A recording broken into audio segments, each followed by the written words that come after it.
지난주 이 부엘세바의 삶을 만난 야곱은 그 애굽의 가장 비옥한 땅이지요. 우리가 이 나일강 유역 삼각지로 잘 알고 있는 람셋, 즉 고센 땅에 이르러서 거기에서 가서 사랑한 아들 요셉과 만나게 되고, 그런 남 요셉에게 이끌려 바로 앞에 서게 됩니다. 그런데 그때 바로가 야곱이 가장 먼저 물었던 그 질문이 뭐예요? 네 연세가 얼마냐라고 하는 야곱의 나이를 묻는 그 질문이었지요.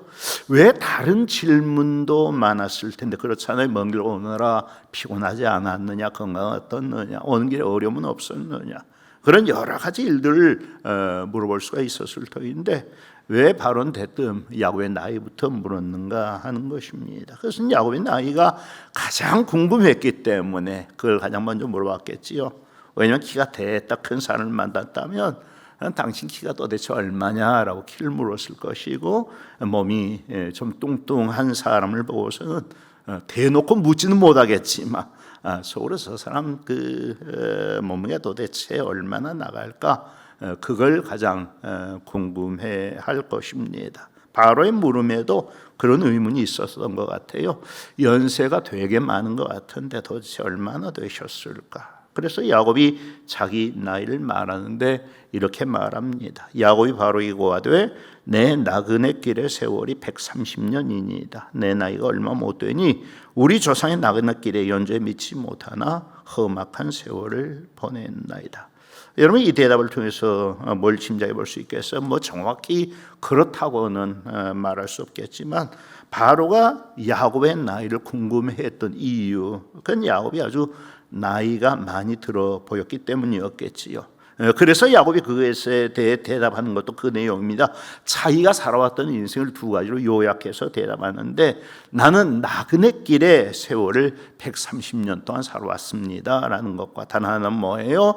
그 130년의 세월은 참으로 험악한 세월이었습니다 라는 그 두 가지 답변이었지요. 그래서 지금까지 우리가 쭉 함께 살펴보았지만 야곱이 실제로 그 두 가지 야곱의 인생에 대한 가장 간략하면서도 정확한 요약이었던 것입니다. 질문은 그가 왜 그렇게 험악한 세월을 살았어야 했느냐 하는 그 문제지요. 그는 우리가 잘 알고 있는 것처럼 그의 형 에서와 더불어 아버지 이삭의 쌍둥이 아들 중 작은 아들이었는데, 성경 그에 대해서 뭐라고 말씀하고 있어요? 어머니의 복중이 있을 때부터 그의 형과 서로 다투었다고 말씀하고 있지요. 또 태어날 때도 형의 발꿈치를 붙잡고 태어났다고 되어 있습니다. 왜 그랬을까요? 물론 이 뱃속에 있는 태아에게 또 아이가 세상에 나올 때 자기 힘으로 나온 거 아니잖아요. 어머니가 힘을 주어 낳아주기 때문에 세상에 태어난 것입니다.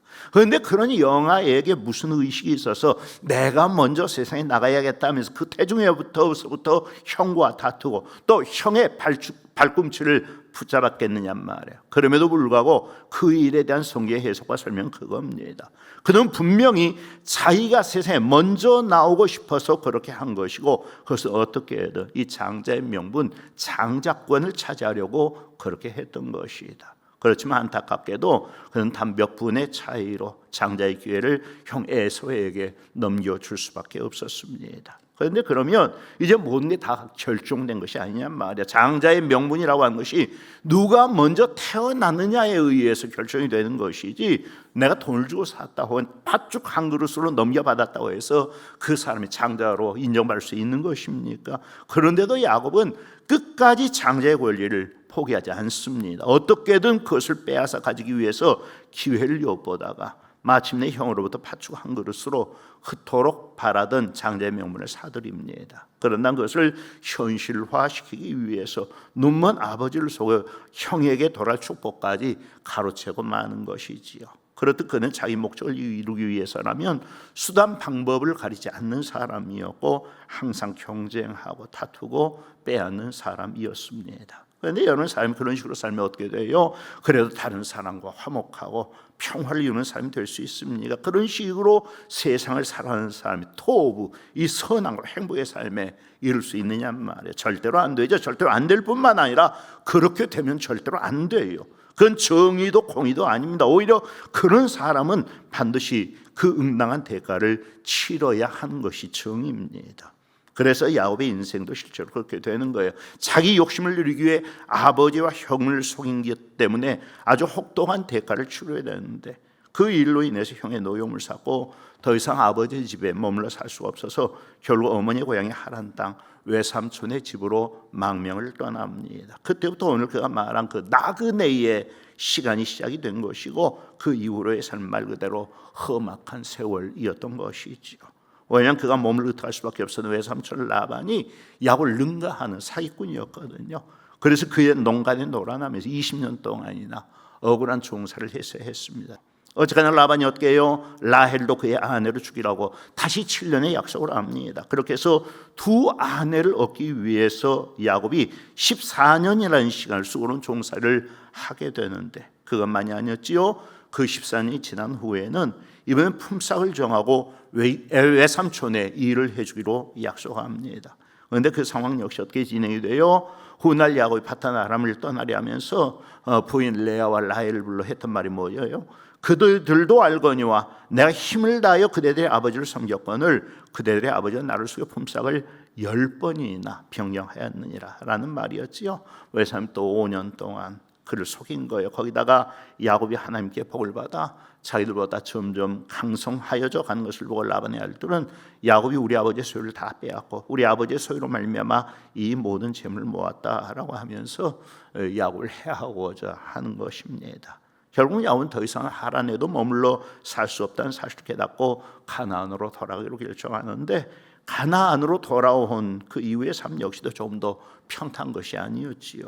가나안으로 돌아온 초에 그 유명한 야복 나루터의 씨름 사건을 경험하면서 그는 평생 다리를 저는 불구가 되고 맙니다. 또 세겜 땅에 잠깐 머물러 살았는데 거기서 딸 디나가 세겜 추장의 아들이 항간 나간 험한 일도 경험하게 되고 그로 인해서 야곱의 두 아들 시몬과 레위가 거룩한 언약의 예식인 이 할례의 예식을 사용을 해서 세겜 사람들을 속이고 그들이 할례를 받게 하고 그런 다음 그들이 고통당할 때에 그를 쳐서 죽이는 복수와 살인의 험한 일도 경험하게 됩니다. 결국 그는 그 세겜 땅에서 다시 도망쳐 나와야 했었지요.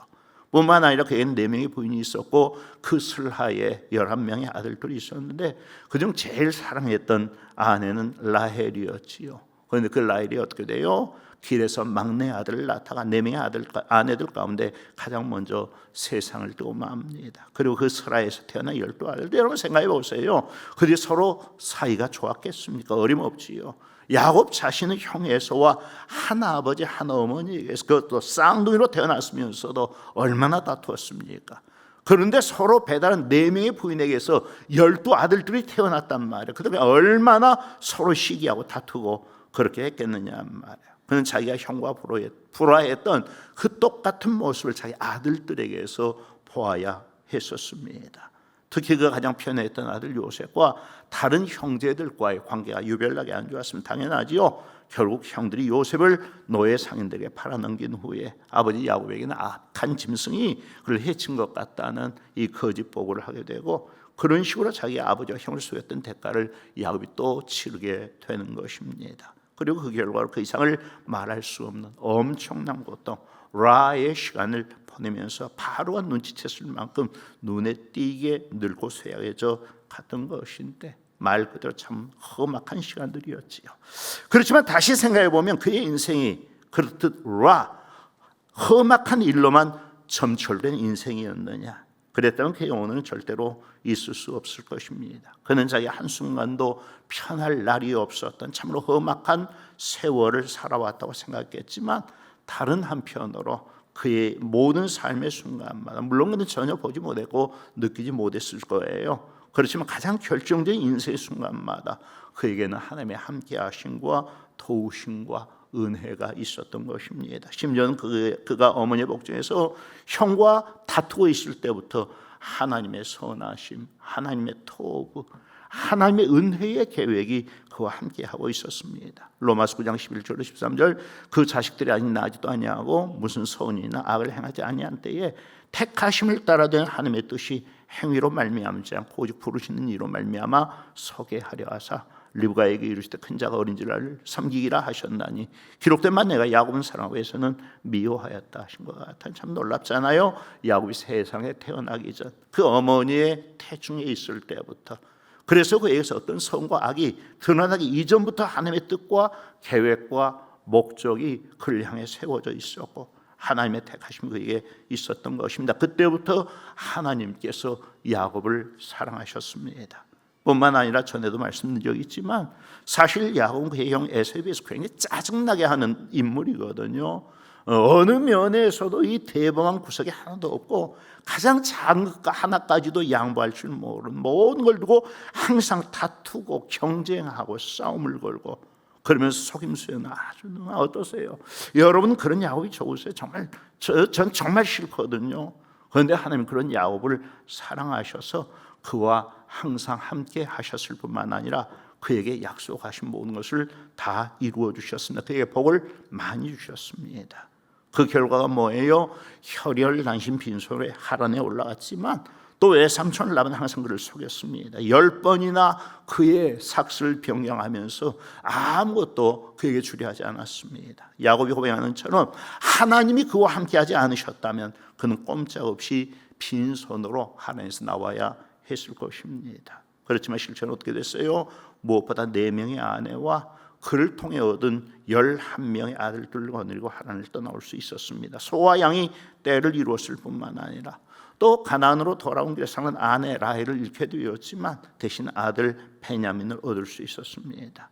그가 그렇게 두려워했던 형과도 잘 화해할 수 있었고, 그래서 아버지 이삭을 이 세상을 떠났을 때는 형과 더불어 아버지를 함께 잘 장사할 수 있었습니다. 수많은 대적들이 그를 대적에 일어났지만 그 누구도 야곱을 쫓아오지 못했고 이기지 못했습니다. 무엇보다 가장 사랑하는 아들 요셉을 잃은 줄 알았지만 그는 지금 애굽의 총리가 되어서 그 모습으로 그 앞에 서 있는 것입니다. 여러분 그 모든 것이 그의 힘으로 그가 스스로 이루어낸 것들입니까? 물론 그가 고백했던 험악한 세월은 그 스스로 자초한 것들이었습니다. 하나님이 이미 그를 어머니의 복중에서부터 택하셨고 사랑하셨고 그에게 복주기로 작정해 놓고 계셨습니다. 그랬기 때문에 그가 자기 인생을 온전히 하나님의 손에 맡기고 잠잠히 하나님만 기다렸다면 그는 아무 어려움 없이 자기가 원하는 모든 걸 다 받아 누릴 수 있었을 것입니다. 그런데 그는 하나님을 기다리지 못했고 스스로 속이고 다투면서 자기 방법으로 그 복을 쟁취하고자 했던 것이지요. 그리고 그 결과로 그가 고백했던 험악한 세월을 살 수밖에 없었습니다. 오늘 우리도 마찬가지입니다. 사실 야곱이 고백하는 험한 세월이 야곱만의 것은 아니지요. 오늘 여러분에도 자신의 일생을 고백해 보라 한다면 물론 야곱만큼은 아니겠지만 여러분도 틀림없이 야곱처럼 맞습니다.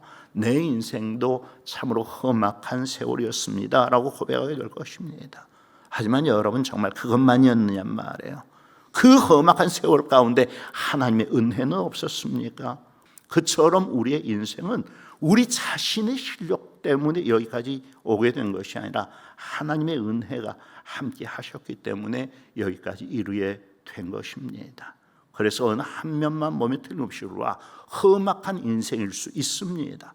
그렇지만 뒤집어 놓고 다시 보면 토부 하나님의 선하심과 은혜가 내 인생을 여기까지 이끌어온 것입니다. 바로 그것이 다윗의 고백인 거예요.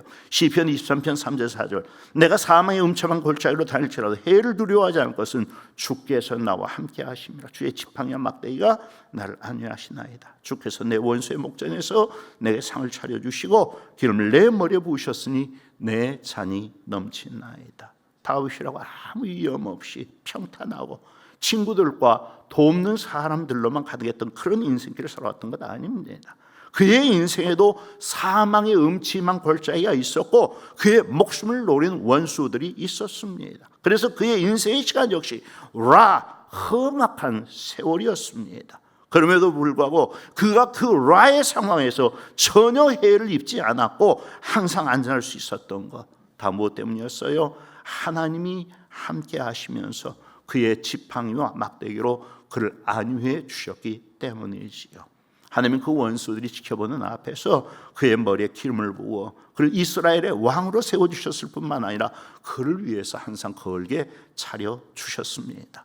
그래서 그는 그 원수를 지켜온 목전에서 하나님께서 차려주신 그 잔치상을 마음껏 즐길 수가 있었습니다. 그런 이유로 그가 마지막으로 고백하는 말이 무엇입니까? 내 평생의 선하심과 인자하심이 반드시 나를 따르리니 내가 여호와의 집에 영원히 살리로다 라는 고백이지요. 여러분 기억나세요? 내 평생의 선하심과 인자하심이 반드시 따르리니에서 이 따른다, 라다프라고 하는 말의 정확한 의미가 뭐라고 그랬어요?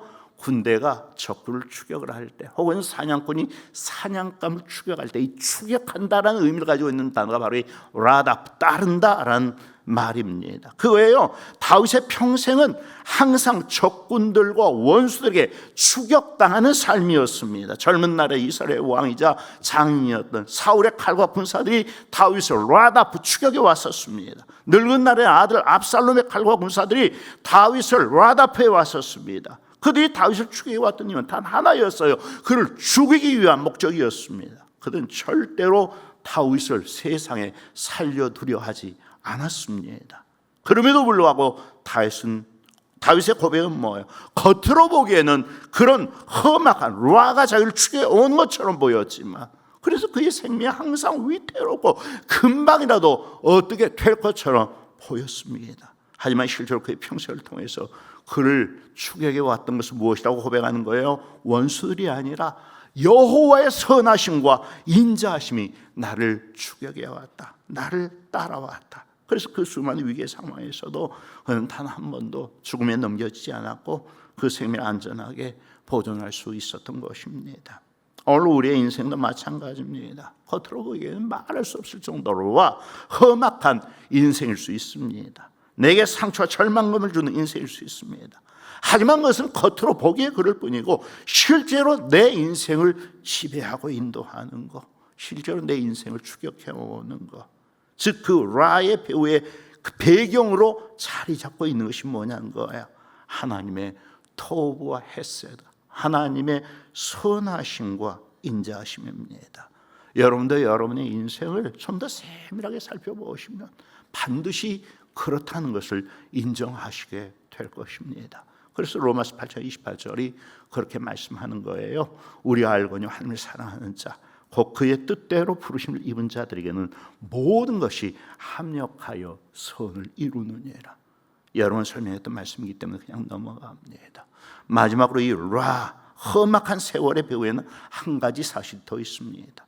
야곱은 자신의 인생에 참으로 자기의 고통을 주는 험악한 시간들이었다고 고백하지만 그 험악한 세월이라고 하는 것은 그를 망가뜨리기 위한 시간들이 아니라 그를 훈련하고 연단하기 위한, 그래서 그를 진정한 믿음의 사람으로 세워가기 위한 시간들이었다고 하는 것입니다. 이 사실을 아는 것이 중요합니다.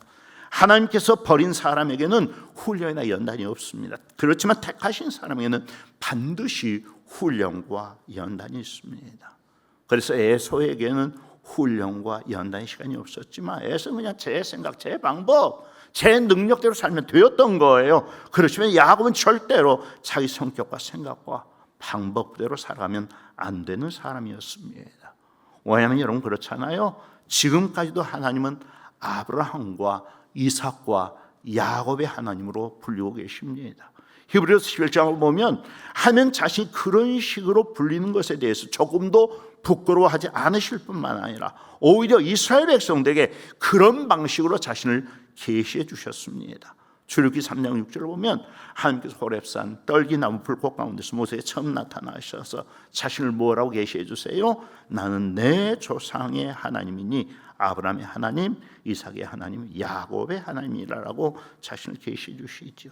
또 모세를 애굽에 있는 이스라엘 백성들에게 들여 보내실 때도 마찬가지예요. 모세가 이스라엘 백성들에게 가서 누가 나를 보냈다고 말할까요? 라고 묻자 하나님 뭐라고 대답하라고 말씀하세요?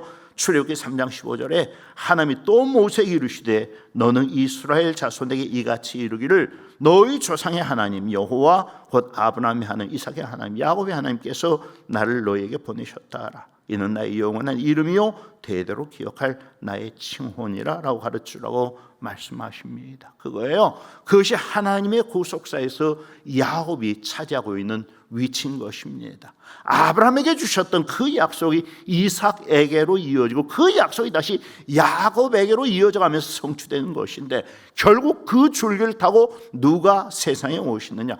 그리스도이신 예수님께서 세상에 오십니다. 그 가장 윗머리 조상으로 아브라함과 더불어서 야곱이 세움을 받는 것이고, 그 일에 야곱이 쓰임을 받는 것입니다.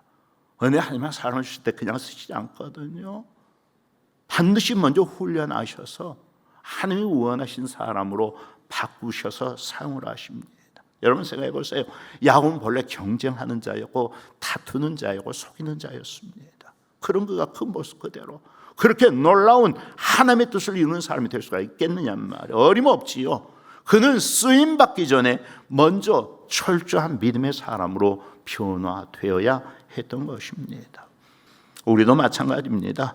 하나님의 택하심과 구원에는 우리 자신의 인간 조건, 우리 자신의 됨됨이 문제가 전혀 문제가 되지 않지만, 쓰시고자 하실 때는 반드시 쓰실 만한 인격과 성품과 신앙의 사람으로 먼저 바꾸신 후에 쓰시는 것입니다. 그 증거가 요셉이 자기 아버지 야굴린다의 바로 앞에 서게 했을 때 이 야곱이 가장 먼저 했던 일이 뭐예요? 바로를 축복하는 일이었습니다. 또 뒤에 보면 다음 주에 다시 살펴볼 말씀입니다만, 야곱은 죽음을 앞두고 요셉의 두 아들들을 축복하고 또 자신의 12아들들을 축복하는데, 나중에 보면 모든 것이 야곱이 축복한 그대로 다 이루어지는 것을 볼 수가 있습니다. 뭐예요? 그만큼 날카로운 영적 통찰력을 가진 선지자적인 인물로 세워졌을 뿐만 아니라 더 이상은 남과 다투거나 경쟁하는 사람이 아니라 축복하는 사람으로 변화되었다는 것입니다. 그것이 참으로라 험악한 세월을 보내면서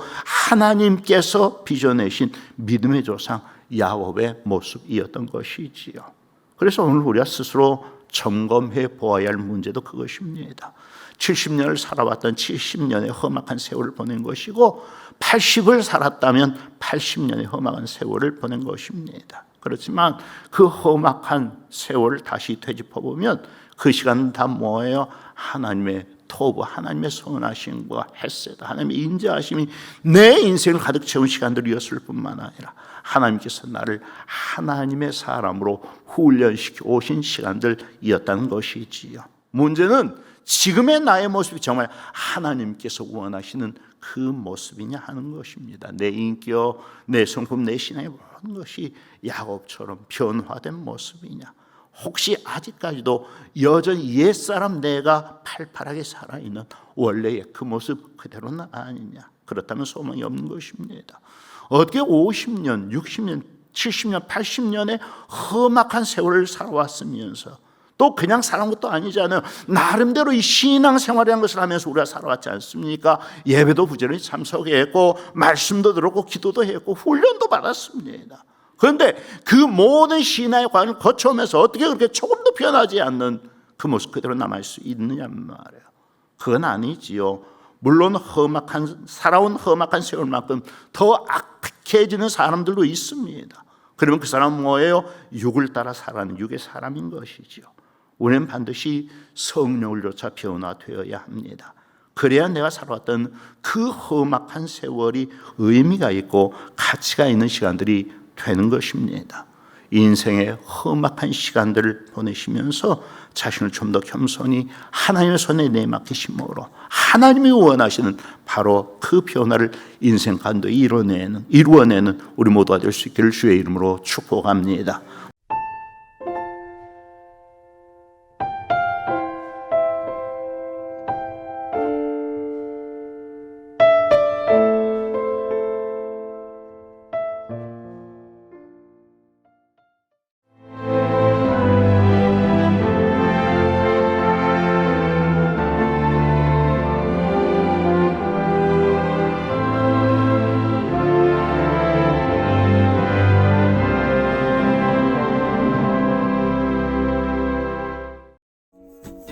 엄마의 손맛이 그리울 때 찾게 되는 건강한 고향의 맛. 해남 미소는 내 가족이 먹는다는 생각에 농민들의 미소가 번지고 모두가 해남을 맛봤으면 하는 생각에 해남은 정성을 다합니다. 해남을 맛보고 싶은 누구나 따뜻하고 건강한 해남의 맛을 보면 미소가 번집니다. 변하지 않는 그때 그 맛, 해남 미소.